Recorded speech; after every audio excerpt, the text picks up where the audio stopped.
Halo semuanya, balik lagi di channel kebanggaan kita. Hari ini aku mau ajak kalian buat menyaksikan petualangan Bambang. Buat kamu yang baru pertama kali mampir, jangan lupa klik subscribe dulu ya, supaya kita bisa terus berbagi keseruan di video-video selanjutnya.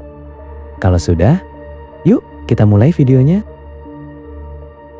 Suatu hari di sebuah desa bernama Karangjati, matahari baru saja mengintip dari balik perbukitan, menyiram hamparan sawah dengan warna keemasan yang hangat. Di sudut pasar desa yang mulai menggeliat, seorang pemuda bernama Bambang sedang sibuk menurunkan karpet-karpet tua dari atas motor bebek tahun 9-nya. Penampilannya sangat sederhana, bahkan cenderung lusuh, dengan kaos oblong yang warnanya sudah memudar dan celana bahan yang sedikit kedodoran. Bagi orang yang baru pertama kali melihatnya, Bambang hanyalah pemuda biasa yang tampak kurang pergaulan, pendiam, dan selalu menundukkan kepala saat berjalan. Tidak ada yang spesial dari dirinya.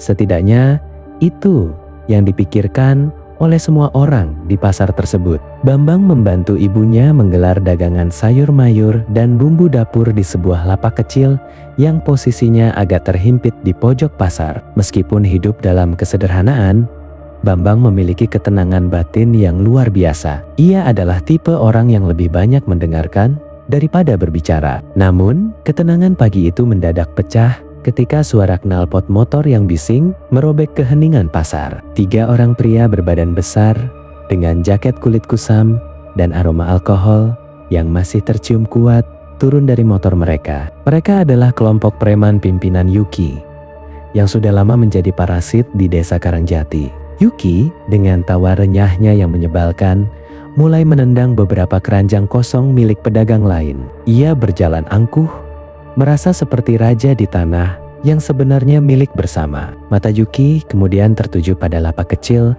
milik ibu Bambang. Dengan langkah yang sengaja dibuat berat, ia menghampiri meja dagangan itu. Ibunya Bambang tampak gemetar.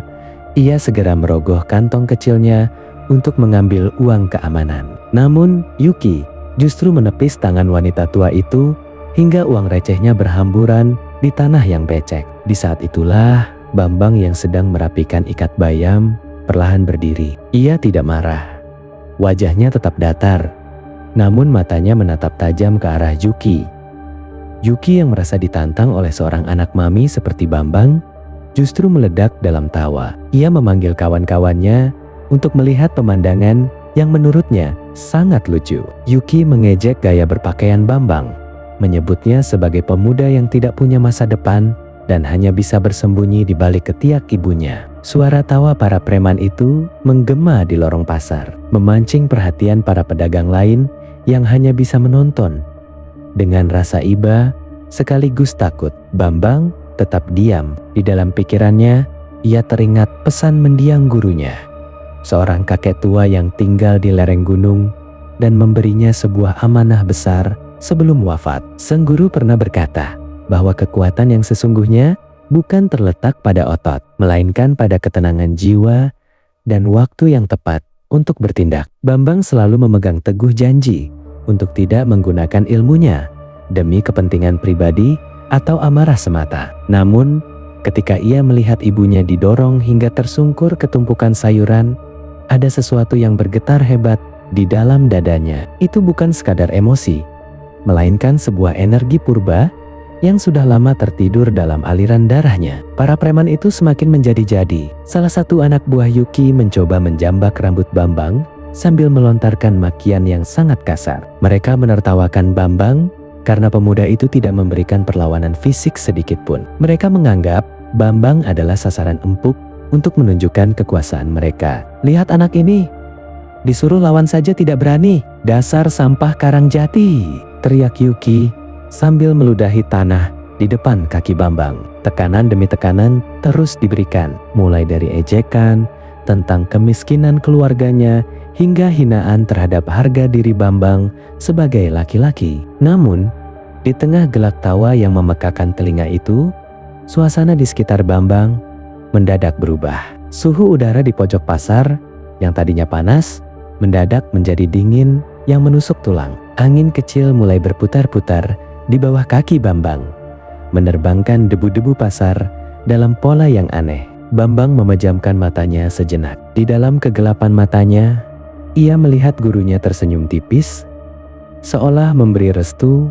bahwa saatnya telah tiba. Ajian peninggalan sang guru yang selama ini ia kunci rapat-rapat, mulai merambat naik dari tulang ekor menuju ubun-ubunnya. Tanpa mengeluarkan sepatah kata pun, Bambang membuka matanya. Warna hitam di matanya tampak lebih pekat dan dalam, seolah-olah mampu menelan cahaya di sekitarnya. Yuki, yang sedang asyik tertawa, mendadak terdiam. Ia merasakan aura yang sangat menindas keluar dari tubuh pemuda yang tadinya ia remehkan. Tawanya perlahan memudar, digantikan oleh rasa bingung dan sedikit kecemasan yang tidak bisa ia jelaskan. Ia mencoba memukul wajah Bambang untuk mengembalikan kepercayaan dirinya di depan anak buahnya. Namun, sesuatu yang mustahil terjadi. Tangan Yuki berhenti tepat beberapa sentimeter di depan wajah Bambang, seolah-olah ada dinding transparan yang sangat keras menghalangi gerakannya. Bambang tidak bergerak sedikit pun, bahkan kelopak matanya tidak berkedip. Yuki mengerahkan seluruh tenaganya hingga wajahnya memerah.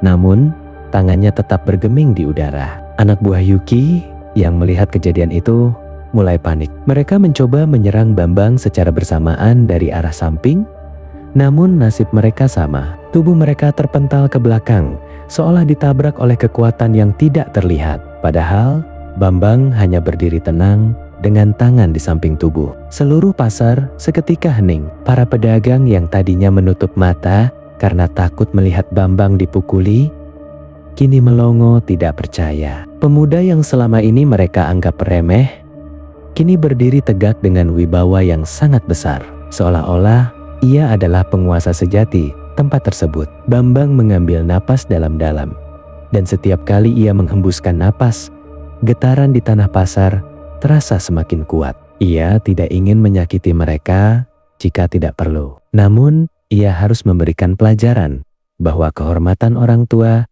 tidak boleh diinjak-injak oleh siapapun. Yuki yang ketakutan mencoba mundur, namun kakinya terasa berat seperti tertanam ke dalam bumi. Ia baru menyadari bahwa pemuda di depannya bukanlah orang sembarangan. Legenda tentang pendekar tersembunyi di desa Karang Jati yang sering diceritakan orang-orang tua ternyata bukan sekadar isapan jempol. Dan pendekar itu sekarang berdiri tepat di hadapannya. Bambang kemudian melangkah maju satu demi satu. Setiap langkah kaki Bambang menciptakan dentuman halus yang menggetarkan jantung siapapun yang mendengarnya. Ketakutan yang amat sangat kini terpancar jelas dari mata para preman yang tadi tertawa paling keras. Inilah awal dari kebangkitan sang penjaga desa yang selama ini menyamar dalam kesunyian. Bambang menyadari bahwa hidupnya tidak akan pernah sama lagi setelah hari ini. Rahasia yang ia simpan rapat selama bertahun-tahun akhirnya terbuka demi membela kebenaran dan melindungi ibunya. Para preman itu kini hanya bisa gemetar, menanti apa yang akan dilakukan oleh sosok cupu yang baru saja berubah menjadi sosok yang begitu mengerikan di mata mereka. Tanpa perlu banyak bicara, Bambang telah menunjukkan bahwa kekuatan sejati tidak butuh pengakuan lewat teriakan, melainkan lewat pembuktian saat keadaan benar-benar mendesak. Suasana di pojok pasar Karang Jati yang tadinya bising oleh tawa ejekan, seketika berubah jadi sunyi senyap yang mencekam. Yuki, sang bos preman yang tadi merasa paling jagoan, sekarang cuma bisa melongo dengan tangan yang masih tertahan di udara, seolah membeku karena kekuatan yang gak kasat mata. Keringat dingin mulai bercucuran dari pelipisnya, membasahi wajahnya yang sangar, tapi sekarang pucat pasi. Dia mencoba menarik tangannya sekuat tenaga, tapi rasanya kayak lagi narik pohon beringin tua yang akarnya sudah nembus bumi, gak gerak sama sekali. Dua anak buah Yuki yang tadi terpental mulai bangkit dengan sisa-sisa tenaga mereka. Bukannya kapok, mereka malah makin emosi karena merasa dipermalukan di depan banyak orang. Salah satunya, seorang pria berambut gondrong dengan tato naga di lengannya, mencabut sebilah belati dari balik pinggangnya. "Woi, bocah ingusan, lu pakai dukun mana? "Hah? Jangan, so asik lu," teriak si gondrong sambil menerjang ke arah Bambang. Gerakannya cepat, penuh amarah, dan ujung belatinya mengarah tepat ke lambung Bambang. Warga yang melihat itu spontan berteriak histeris. Mereka mikir kalau ini adalah akhir dari hidup Bambang yang malang. Tapi apa yang terjadi selanjutnya benar-benar di luar nalar sehat manusia modern. Bambang sama sekali nggak menghindar. Dia cuma menggeser kaki kirinya sedikit, menciptakan pola melingkar di atas tanah becek pasar. Saat belati itu tinggal beberapa senti dari bajunya, Bambang melakukan gerakan tangan yang sangat lembut, hampir kayak orang lagi menari. Namun, kecepatan tangannya itu saking kilatnya, sampai-sampai mata biasa nggak bisa menangkap momen tersebut. Krak, suara patahan tulang terdengar jelas. Belati si gondrong jatuh ke tanah, tapi bukan karena Bambang memukulnya. Belati itu patah jadi dua, hanya karena terkena kibasan angin dari telapak tangan Bambang. Si gondrong terjerembab ke depan, mencium tanah dengan keras. Sementara tangannya mendadak lemas nggak berdaya. Bambang tetap berdiri di posisi semula, napasnya teratur. Nggak ada sedikit pun tanda-tanda kelelahan atau emosi di wajahnya. Dia benar-benar kayak lagi berada di dimensi yang berbeda dengan kekacauan di sekitarnya. Yuki yang melihat anak buahnya tumbang satu persatu mulai ketakutan setengah mati. Dia sadar kalau pemuda yang dia panggil sampah ini adalah ancaman nyata. Lu sebenarnya siapa?" tanya Yuki dengan suara yang bergetar hebat. Yuki mencoba melepaskan diri lagi. Dan kali ini Bambang melepaskannya. Yuki terjatuh ke belakang, terduduk lemas di atas tumpukan sampah pasar. Dia nggak menyangka, di desa sekecil Karangjati ada orang yang punya ilmu setinggi ini. Bambang kemudian mendekati ibunya yang masih terduduk lemas di antara sayuran yang berserakan. Dia membantu ibunya berdiri dengan sangat sopan, seolah nggak ada kejadian besar yang baru saja lewat. "Ibu nggak apa-apa? Maafin Bambang ya Bu, udah bikin gaduh," ucapnya dengan nada suara yang sangat lembut. Tipikal anak berbakti. Kontras banget sama aura mengerikan yang tadi dia pancarkan. Ibunya cuma bisa mengangguk pelan. Matanya berkaca-kaca, melihat anaknya yang selama ini dia kira cuma pemuda biasa, ternyata punya sisi yang luar biasa. Melihat Bambang yang membelakangi mereka, Yuki merasa punya kesempatan terakhir. Dia mengambil sebuah balok kayu besar dari dekat lapak daging dan berlari sekuat tenaga ke arah punggung Bambang. "Lenyap lu, bocah!" teriak Yuki dengan sisa keberaniannya. Tapi, tepat saat balok itu mau menghantam kepala Bambang, Bambang menggumamkan sesuatu dalam bahasa kuno yang gak dimengerti siapapun. Itu adalah mantra pembuka dari ajian jagat pamungkas yang legendaris. Tiba-tiba, dari tubuh Bambang keluar cahaya kuning keemasan yang sangat terang, menyilaukan mata semua orang di pasar. Tekanan udara di sekitar mereka mendadak naik drastis, bikin semua orang merasa sesak napas sejenak. Balok kayu di tangan Yuki hancur berkeping-keping, jadi debu sebelum sempat menyentuh sehelai rambut pun di kepala Bambang. Yuki terlempar sejauh 5 meter, menabrak tembok pasar hingga retak. Dia terkapar nggak berdaya. Seluruh ototnya terasa kaku, seolah dikunci oleh rantai besi yang tak terlihat. Para pedagang yang tadinya cuma nonton dari jauh, sekarang mulai berani mendekat. Mereka melihat Bambang dengan tatapan penuh hormat dan takjub. Nggak ada lagi yang berani menertawakan atau meremehkannya. Bambang menoleh ke arah Yuki dan dua anak buahnya yang sudah babak belur tanpa dia sentuh secara fisik. "Pasar ini tempat orang cari nafkah halal. Kalau kalian datang lagi, cuma buat bikin onar, saya pastikan kalian gak akan pernah bisa jalan lagi seumur hidup," kata Bambang dengan nada datar tapi penuh penekanan yang bikin nyali siapapun menciut. Para preman itu dengan sisa tenaga yang ada menyeret tubuh mereka menjauh dari pasar. Mereka lari terbirit-birit.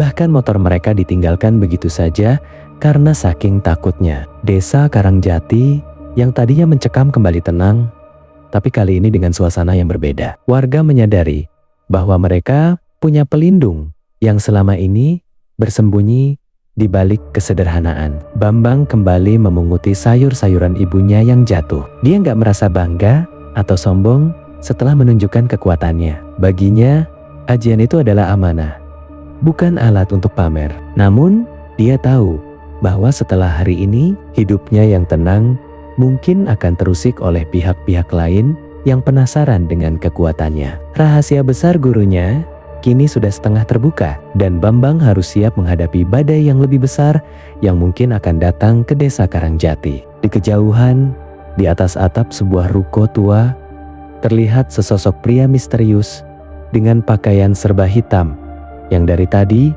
mengamati aksi Bambang. Pria itu tersenyum tipis sambil memegang sebuah keris kecil. Akhirnya, pewaris ajian jagat pamungkas muncul juga. Permainan baru saja dimulai, bisiknya sebelum menghilang di telan bayangan. Bambang sempat menoleh ke arah ruko tersebut, seolah merasakan ada mata yang mengawasinya.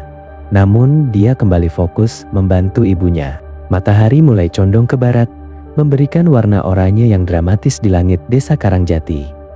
Kabar tentang Bambang yang menghajar komplotan Yuki tanpa menyentuh mereka sama sekali menyebar secepat kilat. Warga pasar yang tadi ketakutan sekarang menatap Bambang dengan kombinasi rasa hormat dan ngeri. Namun, Bambang tetaplah Bambang. Dia dengan tenang mengikat kembali karung-karung sayur ibunya. Seolah-olah ledakan energi emas tadi hanyalah sekadar debu yang numpang lewat. Dia tahu betul, ketenangan ini hanyalah jeda sebelum badai yang sesungguhnya menghantam. Saat Bambang hendak menuntun ibunya pulang, langkahnya terhenti tepat di gerbang keluar pasar. Suasana yang tadinya mulai ramai dengan bisikan warga mendadak hening total, seolah ada tangan raksasa yang membungkam suara alam. Dari balik bayangan pohon beringin tua di depan pasar, muncul sosok pria berpakaian serba hitam dengan jubah modern yang berkibar pelan. Pria itu tidak terlihat kasar seperti Yuki. Wajahnya bersih, rambutnya tertata rapi, namun sorot matanya sedingin es kutub. Di pinggangnya terselip sebuah keris dengan hulu emas yang memancarkan aura ungu pekat. Kontras sekali dengan aura emas milik Bambang. Jadi ini pewaris tunggal ajian jagat pamungkas yang legendaris itu? Jujur, gue sedikit kecewa melihat wujudnya yang cuma begini, ucap pria misterius itu dengan nada bicara yang santai tapi menusuk. Namanya adalah Arya, seorang pemburu ajian kuno yang sudah lama mengincar kekuatan peninggalan guru Bambang untuk kepentingan organisasinya di kota besar. Arya melangkah maju, dan setiap tapak kakinya meninggalkan bekas hangus di atas tanah. Ini bukan lawan sembarangan. Ini adalah pengguna ilmu hitam yang levelnya jauh di atas preman pasar rendahan. Bambang meminta ibunya untuk menjauh dan berlindung di balik tembok ruko. Dia menghela napas panjang, melepaskan sendal jepitnya, dan berdiri kokoh di atas tanah tanpa alas kaki. Gue gak butuh pengakuan lu, Bang. Kalau lu datang cuma mau cari masalah di desa ini, mending lu balik kanan sebelum semuanya jadi makin ribet, jawab Bambang dengan gaya bahasa yang tetap sopan tapi penuh tantangan. Arya tertawa kecil, lalu dengan gerakan yang nyaris gak tertangkap mata, dia sudah berada tepat di depan wajah Bambang. Duar, benturan dua kekuatan besar terjadi. Arya melayangkan pukulan yang diselimuti api ungu. Namun, Bambang menangkisnya dengan lengan bawah yang dilapisi cahaya emas. Gelombang kejut dari benturan itu memecahkan kaca-kaca ruko di sekitar mereka dan membuat pohon beringin di dekatnya bergoyang hebat. Arya kaget. Ternyata pertahanan Bambang jauh lebih solid dari yang dia bayangkan. Mereka beradu serangan dalam kecepatan tinggi. Pukulan demi pukulan, tendangan demi tendangan bersahutan, menciptakan dentuman yang memekakan telinga. Warga desa cuma bisa melihat kilatan cahaya emas dan ungu yang saling tabrak di tengah jalan. Arya mulai merasa terdesak. Dia mencabut keris emasnya dan merapalkan mantra terlarang. Aji pengunci jiwa, teriaknya. Seketika muncul rantai-rantai gaib dari bawah tanah yang melilit kaki dan tangan Bambang. Bambang sempat berlutut. Beban dari rantai itu terasa seperti gunung yang menimpa pundaknya. Arya tersenyum puas. Dia mengangkat kerisnya tinggi-tinggi, siap menghujam jantung Bambang. Ilmu kuno kayak gini harusnya jadi milik orang yang punya ambisi, bukan anak pasar kayak lu, teriak Arya sambil menghujamkan senjatanya. Tapi di saat kritis itu, Bambang justru memejamkan mata. Dia tidak lagi melawan dengan otot, melainkan menyatu dengan detak jantung bumi desa Karangjati. Dia teringat kata terakhir gurunya, "Ajian ini bukan milikmu, Bambang. Kamu hanyalah wadah bagi keadilan semesta." Seketika, tanah di bawah kaki Bambang bergetar hebat. Cahaya emas yang tadinya hanya menyelimuti tubuhnya, kini meledak keluar, membentuk sosok raksasa transparan di belakang punggungnya yang menyerupai sang guru dalam wujud dewa perang. Rantai gaib itu hancur berkeping-keping dalam sekejap. Bambang berdiri tegak, matanya kini bersinar putih terang tanpa pupil. Dia hanya menggerakkan telapak tangannya ke depan dalam gerakan dorongan perlahan. "Jagat Pamungkas, Segoro Geni," gumam Bambang. Sebuah gelombang energi murni berwarna putih keemasan meluncur deras seperti tsunami, menelan seluruh serangan Arya dan melemparkan pria sombong itu hingga terbang ratusan meter ke arah perbukitan. Keris emas milik Arya hancur menjadi serpihan kecil di udara, menandakan hancurnya sumber kekuatan hitam pria tersebut. Setelah ledakan cahaya itu meredup, suasana kembali sunyi. Bambang berdiri di tengah jalan yang kini retak-retak, napasnya sedikit tersengal, tapi tatapannya tetap tenang. Dia melihat ke arah warga yang masih terpaku. Lalu dia tersenyum tipis, sebuah senyum tulus yang menunjukkan bahwa dia tetaplah Bambang yang mereka kenal. Dia berjalan menghampiri ibunya, memungut sendal jepitnya yang terpental, dan menuntun sang ibu pulang, seolah-olah dia baru saja menyelesaikan tugas belanja biasa, bukan baru saja memenangkan pertempuran supranatural yang menentukan nasib desa. Malam itu, desa Karangjati menjadi sangat aman. Tidak ada lagi preman yang berani menginjakkan kaki di pasar. Dan cerita tentang pemuda penjaga Karangjati menjadi legenda yang diceritakan turun-temurun. Bambang tetap menjadi pedagang sayur yang pendiam, namun semua orang tahu, di balik kaos oblong dan kesederhanaannya, ada kekuatan semesta yang siap bangkit kapan saja ketidakadilan mencoba mengusik kedamaian mereka. Akhir yang sangat keren untuk seorang pahlawan yang tidak butuh panggung, melainkan hanya ingin melihat ibunya tersenyum tenang setiap pagi. Nah, itulah akhir dari kisah Bambang, sang pemegang ajian jagat pamungkas dari desa Karangjati. Gimana menurut kalian? Terbukti kan? Jangan pernah menilai orang hanya dari penampilannya saja, karena kita nggak pernah tahu kekuatan besar apa yang sedang mereka sembunyikan di balik kesederhanaan. Terima kasih banyak buat kalian yang sudah menyimak cerita ini dari awal sampai akhir. Kalau kalian suka dengan alur cerita yang penuh kejutan dan aksi keren kayak tadi, jangan lupa untuk klik tombol subscribe dan nyalakan lonceng notifikasinya supaya kalian gak ketinggalan update cerita seru lainnya di channel ini. Jangan lupa juga buat like, komen, dan share video ini ke teman-teman kalian. Sampai jumpa di kisah fiksi selanjutnya yang pastinya bakal lebih pecah lagi. Stay cool dan sampai bertemu kembali.